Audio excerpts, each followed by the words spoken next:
إِنَّمَا بُعِثْتُ لِأُتَمِّمَ مَكَارِمَ الْأَخْلَاقِ.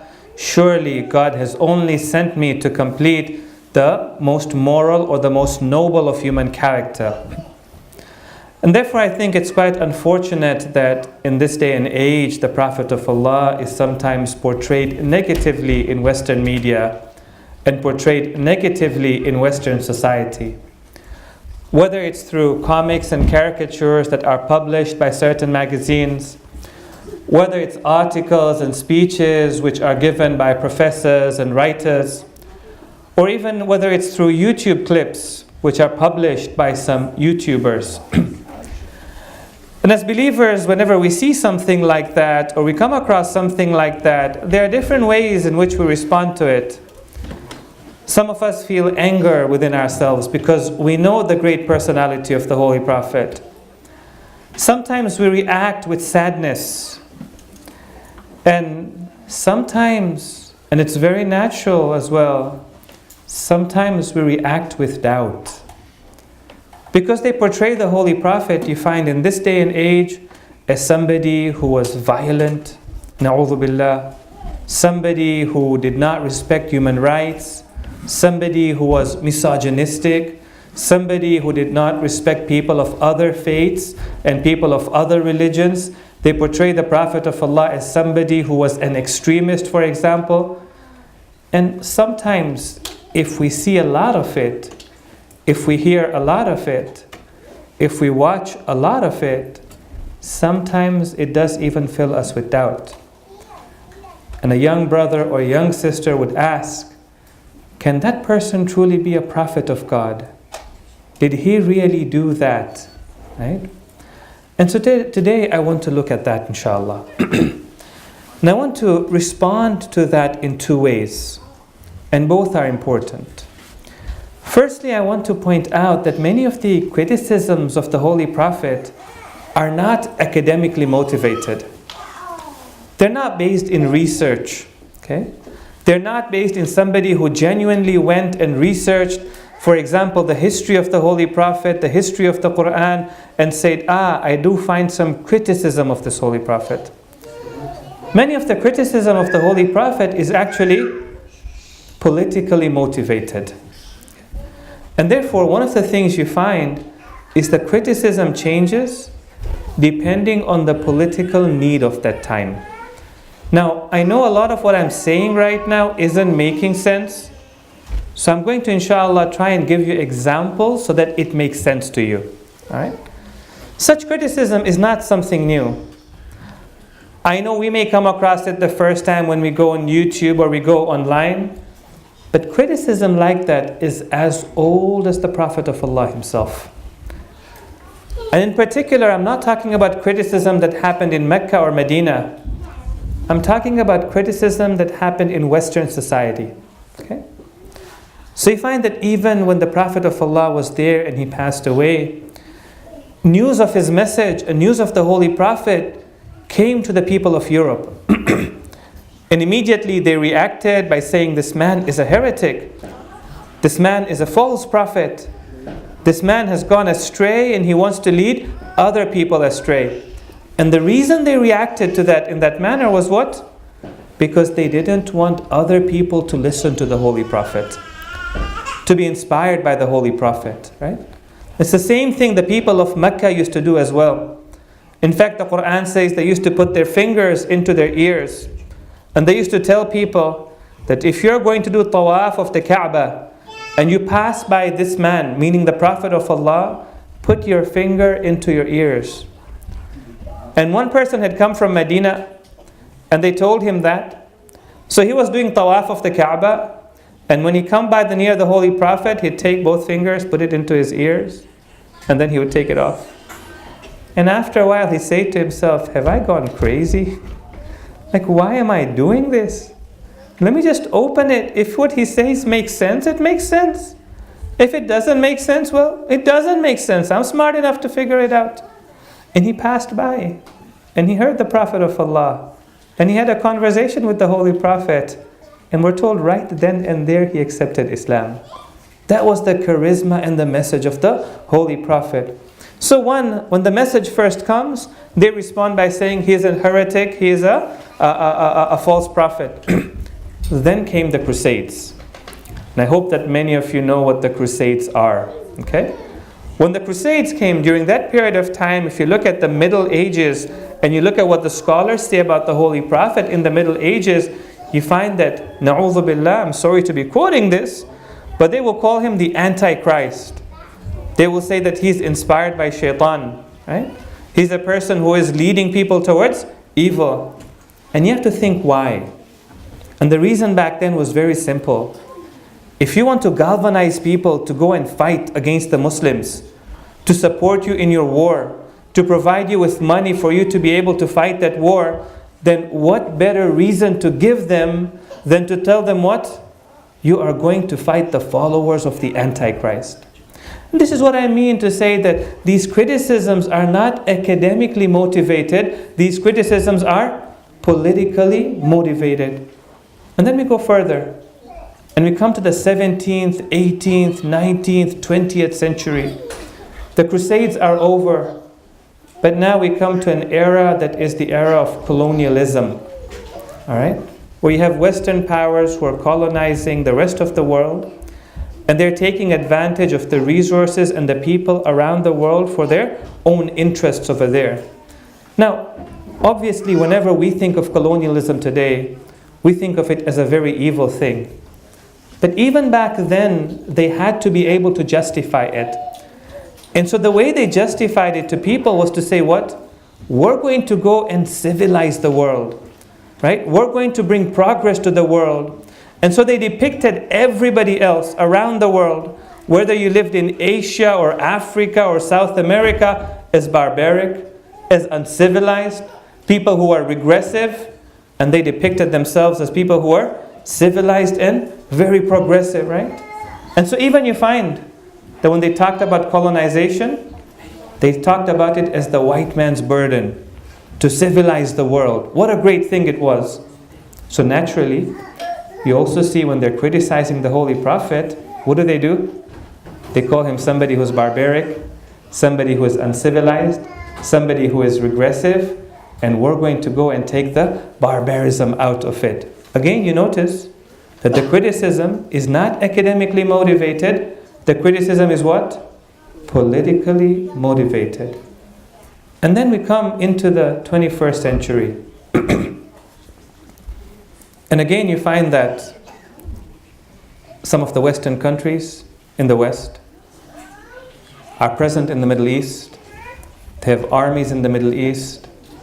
They sell arms in the Middle East as well. They support dictators in the Middle East. And they have to be able to justify to the people over here. So how do they justify it? They justified it by saying, we're bringing freedom to the Middle East. It's very important we understand these concepts. We're bringing liberty to the Middle East. We're bringing human rights to the Middle East. So you look at George W. Bush, for example, when he wants to justify the war in Afghanistan, or he wants to justify the war in Iraq, what does he say? We're going to bring liberty and freedom and human rights to the people over there. That's how they justified it, right? Therefore, look at the criticism that they have of Islam and the criticism that they have of the Holy Prophet. They present the Prophet of Allah as somebody who was against freedom, somebody who was against human rights, somebody who was against, for example, women's rights, right? And again, you see that the criticism of the Holy Prophet is not academically motivated. It is a political agenda that is motivating it. That's one point that I'd like you to keep in mind. The second point that I want to make is that whenever we come across criticisms of the Holy Prophet, objections against the Prophet of Allah, questions about the Prophet of Allah, right? We have to go back to our fundamentals. And we have to ask ourselves a simple question. If somebody is giving me many reasons for why the Prophet of God is not a Prophet of God, the first question that I have to be able to ask myself is, why do I believe in him as a Prophet of God? What's the reason for which I take him to be a messenger of God? Am I confident with that reason? Am I comfortable with that reason? Do I understand that reason, or do I not understand that reason? Because that's my foundation. If my foundation is strong, objections are not going to be able to shake it. All right? In fact, we maybe need to take one step back, and we have to be able to ask ourselves, what makes a prophet a prophet? When somebody comes and claims that I am a prophet of God, I speak to you on behalf of God, what standard, what litmus test do I have to judge whether this person is a prophet or not? For example, we even have people in the 20th century who have claimed to be prophets of God. Now we know there are no prophets after the Prophet of Allah, but this person who is claiming to be a prophet, does he meet that standard or not? And then we have to ask that question, does the Holy Prophet meet that standard, or does he not meet that standard? So today, I want to give you 3 reasons for why the Prophet of Allah is a messenger of God, and what are the standards that we use to determine whether somebody is a messenger or not. If you recite the salawat ala Muhammad wa ali Muhammad.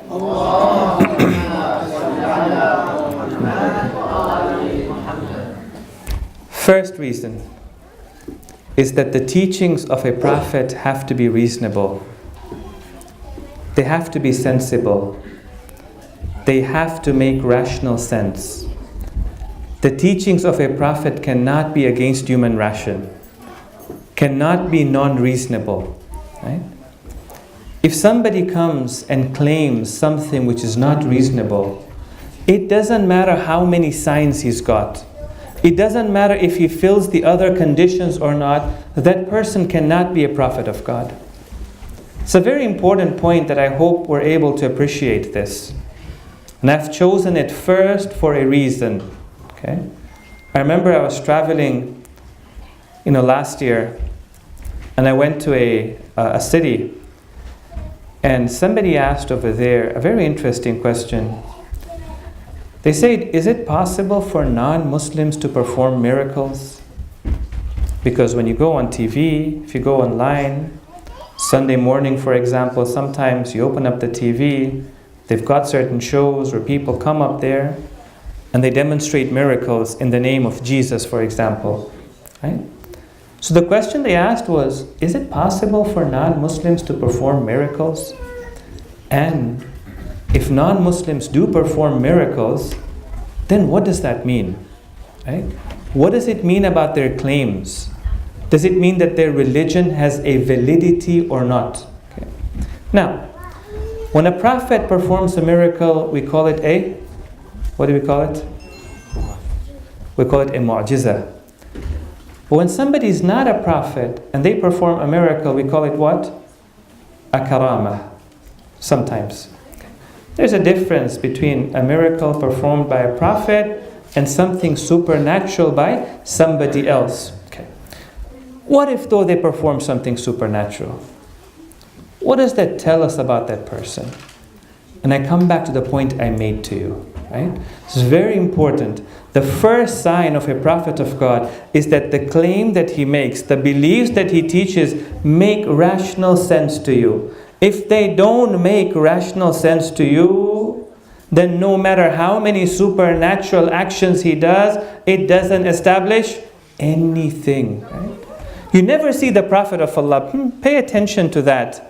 You never see the Prophet of Allah when he comes and he preaches and somebody asks him that you preach to us the oneness of God, give us the proof for that. And the Prophet says, the proof for the oneness of God is this miracle that I performed.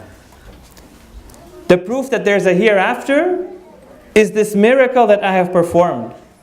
In fact, the Prophet of Allah, whenever he was asked, what's the proof for your claim? He would say, because I've got a good argument for it. Because it is in line with human nature. It's very interesting in the Quran. The mushrikeen, the more they would insist upon a miracle, the more the Quran would resist from providing a miracle. And you got to think, why? Like, wasn't it so simple? The mushrikeen say, you do this miracle, and we believe in everything that you say. And the Prophet says, no.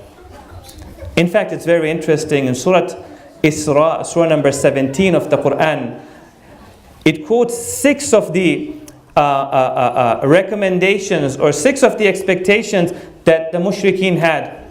They said, if you do this, then we will become believers. No, if you do this, for example, if you bring the sky down upon us, no. If you have a book that comes down from the sky, no. Actually, if you have a garden and rivers flow from that garden, no. If you make a spring burst forth, no. If you bring God down with the angels in rows.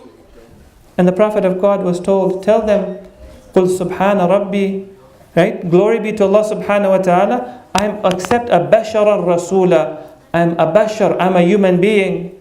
I don't bring miracles of my own accord. When God wishes, He will bring the miracle. But the second message is so important. I'm a Rasul. I'm supposed to give the message of God to you. And I don't want you to believe in one God because I did a miracle. I want you to believe in one God because believing in one God doesn't need a miracle. It just needs you to think. Believing in the hereafter doesn't need a miracle. It just needs you to think. Right? It's very important. I mean, if you think about the miracles of the Prophet of Allah and the miracles of the previous prophets, you'll notice there's a big difference in their miracles. Prophet Musa comes, he brings the staff, and he turns the staff into a snake. And everybody's mesmerized. Right? And Prophet Isa comes, and what does he do? He touches somebody who's dead, and the dead come to life, and everybody is mesmerized. And the Holy Prophet comes, and what is the miracle of the Holy Prophet? The miracle of the Holy Prophet is the Quran. It's a book. It's a recitation. It's a writing. It doesn't have the glamour of the previous miracles. It doesn't have the excitement of the previous miracles. Have you wondered why? Because of this reason. The previous miracles, they mesmerized the eyes. The Quran is a miracle that mesmerizes the mind. Right? In effect, the Prophet of Allah was telling them that miracles were required in that age. This now is the age of reason, of thinking. Now the miracles are going to be miracles which mesmerize the mind. We want you to think. So the first sign of a prophet is that his message is in line with human reasoning. The second sign of a prophet is that sometimes a prophet of God is prophesied by previous prophets. Okay? Previous prophets will mention his name, they will mention his attributes, they will mention his qualities, they will mention some signs of the prophet who's going to come after them. Now sometimes a prophet would mention or introduce the next prophet to him. For example, Prophet Yaqub introduced Prophet Yusuf, Ahsan. Prophet Dawood introduced Prophet Sulaiman. Prophet Musa told us about Prophet Harun. Ahsantum. Maybe one day we'll do a little bit of history, inshallah. Right? But sometimes there was a gap between prophets. Like for example, there was a gap between Prophet Isa and the Prophet of Allah. So Prophet Isa told us some of the signs and the qualities of the Prophet who was going to come after him. And what I want to do over here is to give you examples of that in the Old Testament and examples of that in the New Testament as well. In case somebody were to ask you, if you claim that your prophet has been prophesied by Jesus, show us where has he been prophesied? You can say in the Old Testament before Jesus and in the New Testament after the coming of Jesus, he has been prophesied over there. So let's go to the Old Testament. And this particular example is one that's taught to us by our 8th Imam, Al-Imam Al-Rida, alayhi afdalus salati was salam.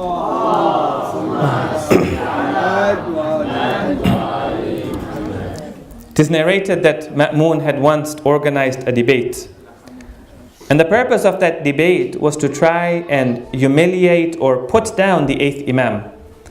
Because had the 8th Imam made a mistake in any one part of the debate, Ma'mun would be able to claim that your Imam is not somebody who has been appointed by Allah subhanahu wa ta'ala. So he brought scholars of the Jewish faith, scholars of the Christian faith, scholars of the Sabian faith, scholars of many other faiths to come and debate with the Imam. And some of the companions of the Imam who weren't strong in their faith, they got worried as well. And there's a beautiful conversation that happens between the 8th Imam and one of his companions. And the Imam asks him that Ma'mun has organized this debate. You're a person who understands some of his intentions. Tell me, why has he organized this debate? And this person got really worried. So he starts talking to the Imam and he says, you know, these people whom he's brought, they're not like the normal people that you come across. When you debate with the Muslims and the Muslim scholars, they believe in God, they believe in the Holy Prophet, they believe in the Quran. But these people are different. If you talk to them about God, they'll tell you, where's the proof for God? If you talk to them about the Holy Prophet, they'll ask you, where's the proof that he's a prophet of God? They'll question your fundamentals, right? But then he says, I pray to Allah subhanahu wa ta'ala that He gives you victory over them. The Imam asks him, it seems like you're scared I'm going to lose tomorrow. He says, no, I'm just making dua for you. You know, I'm not scared or anything like that. The Imam says, do you know when Ma'mun is going to regret this plot that he's made? He's going to regret it when I answer each scholar by the book in which he believes. And I answer each person in the language in which he speaks. And then he will know that he has made a very flawed plan over there. Now, in that conversation, he's speaking to the scholar of the Jewish faith, the scholar who had come over there. And they do believe in the Old Testament. Okay? So he asks him that if I were to talk to you about Prophet Muhammad from the Old Testament, would you accept? And he said, yes, I would accept. And the Imam asked him, have you memorized it? He said, yes, I have memorized it. The Imam said, can you read for me this particular statement? And he read for him. Now, if you go in the Bible today and you're looking for that statement, it comes in the book of Deuteronomy. Which book? The book of Deuteronomy.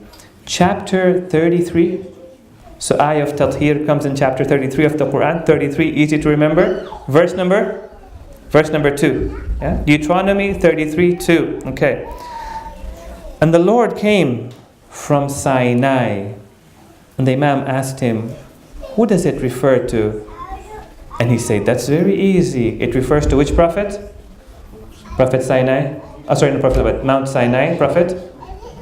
Musa, ahsantu. And he rose from Sa'ir to them. And he said, I don't understand Sa'ir. And the Imam said, it refers to that area near Urshalim, near Jerusalem. And who came over there? Prophet Isa. Alright.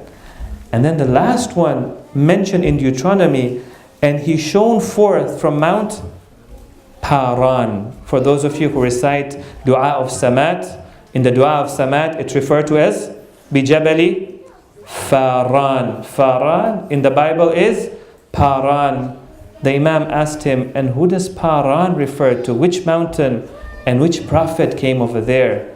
And there's no doubt that Paran refers to the area around Mecca. Okay? In fact, even the Bible talks about it as being the area around Mecca. Right? I'm going to read for you from the Bible a quote, and you tell me if it sounds familiar to you or not.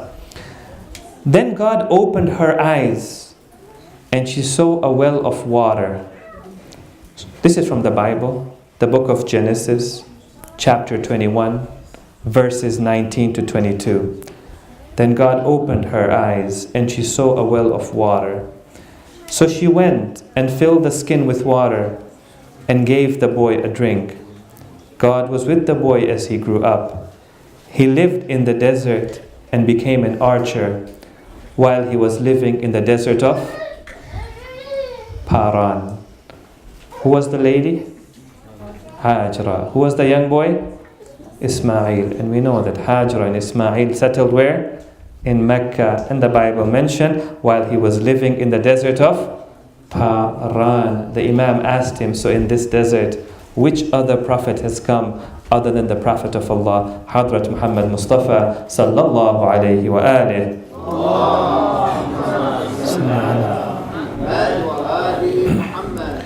There's also a mention of the Holy Prophet in the New Testament as well. I'm not going to go into a lot of detail about it.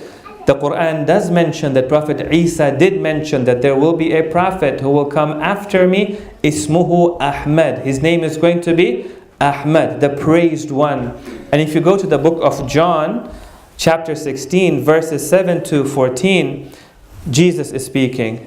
Prophet Isa is speaking over there. And he says, nevertheless, I tell you the truth. It is expedient for you that I go away. For if I do not go away, the Comforter will not come unto you. But if I depart, I will send him unto you. He very clearly spoke about somebody who was going to come after him, who was not only going to bring comfort, but when you look at the Greek or the Aramaic word, which is paraclete, it refers to somebody who is praised, somebody who is honored, which is the same name as Ahmad that is found in the Quran. So in the New Testament, in the book of John as well, it has been mentioned over there. So far we've seen two signs of a prophet. One, his teachings are in line with human reason. And the second one is what? He is prophesied by previous prophets. The third one, and the last one, and we end with that, is that prophets of God, they bring miracles. And the miracle of the Holy Prophet was the miracle of the Quran. And we know it was a miracle because the Quran challenged the people of Arabia and say that if you're able to bring an example of this, no, 10 surahs like this, no, even one surah like the surah of the Quran, then bring it if you think this is a human creation. Now, I remember when I had gone for a summer camp and we were talking about the miracle of the Quran, and I asked the brothers and sisters, were there good brothers and sisters? Not over here. It was, somewhere else where I had asked this question. And I said that, what's the miracle of the Holy Prophet? They said, the Quran. I said, what's the miracle of the Quran? How is it a miracle? And there was silence. And then somebody put up their hand and they said, science. I said, okay. What about science? How is it the Quran, a scientific miracle? There's silence. And then somebody put up their hand and they said, the human embryo. I said, okay, we'll work with that. I said, okay, so tell me, what about the human embryo? And which verse of the Quran are you talking about? And how is that verse of the Quran a scientific miracle? And then there is pin drop silence. Right? So we know the Quran is a miracle. And sometimes when we talk about the Quran as a miracle and you go to somebody and you say, the Quran is a miracle. And if they come and ask you, okay, so tell me, how is the Quran a miracle? Then we say to him, brother, you need to come and talk to my Sheikh, he'll explain all of it to you. Right? We've got to be able to articulate in very simple words, understand the basic precepts of our faith. Right? One of the reasons, for example, a lot of doubt, a lot of question actually confuses us is because we don't have a basic, fundamental, simple understanding of the beliefs of our faith and we can't articulate it. The Prophet of Allah was once traveling. You've heard of this hadith. I think most of you have heard of this hadith. He was walking with his companions. He comes across an old lady. He says, old lady, you believe in God? She says, yeah, why, yes, I do believe in God. He says, why do you believe in God? And the old lady says, what? She says, you see this spindle or this weaving machine that I have? When I stop turning it, when I stop weaving it, nothing moves. Right? And from that, I think to myself that unless I move this machine, unless I move the spindle, nothing moves.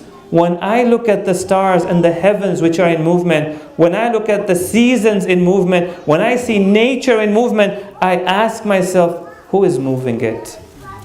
And the Prophet of God liked the answer so much. He said to his companions, "Alaykum bidin al-ajaiz." Your faith should also be like the faith of this old lady. Meaning what?